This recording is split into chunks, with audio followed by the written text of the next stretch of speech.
Hello guys, it's me again. So for this video, magluluto naman tayo ng ginataang santol.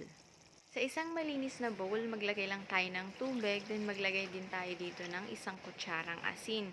Then haluin lang natin hanggang mag-dissolve yung ating asin. Baka nagtataka kayo kung para saan yung tubig na merong asin.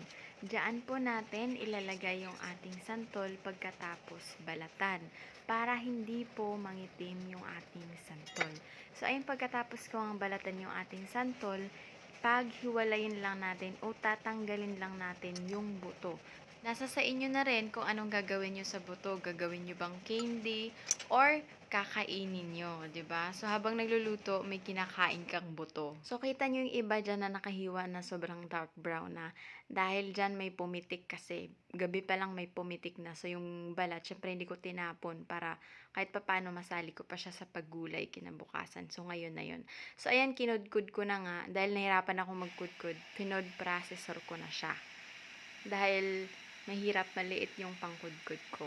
Ayan, pagkatapos nating ma-food processor, ilipat lang natin siya ulit doon sa tubig na merong asin. So next natin gagawin, lalamas-lamasin lang natin to para mabawasan yung asim at matanggal yung dagta ng ating santol. Then pigain lang natin para mawala yung katas. Dapat pigang-piga talaga para walang maiwang katas. Just lang.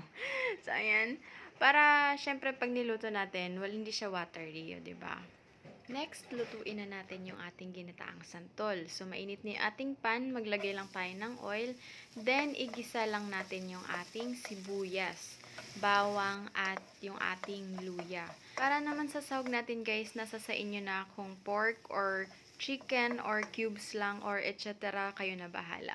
Sa akin dito is pork na na-pre-cook na. Then, naglalagay din ako ng bagoong. Haluin lang natin at isunod na natin yung ating santol. Then, ilagay na rin natin yung ating pangalawang piga ng gata. By the way guys, nagdagdag ako dito ng pangalawang piga ng gata dahil kinulang yung una kong nilagay. Medyo konti. So, maglalagay din tayo dito ng ground black pepper. Syempre, hindi makakalimutan yung ating ground black pepper. At naglagay din ako dito ng isang pork cube. Then, isimmer lang natin to sa mahinang apoy for about 5 to 8 minutes hanggang mag-reduce yung ating pangalawang piga ng gata. After 8 minutes, nilagay ko na yung ating kakang gata at naglagay din ako dito ng siling labuyo at siling habao, yung ating green chili.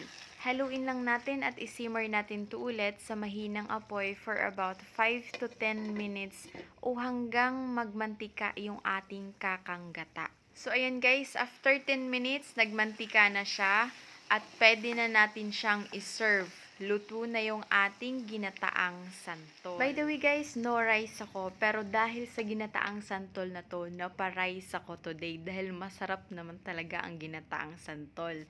So ano pang hinihintay nyo? Magluto na kayo dyan. So yun lang guys. Thank you for watching!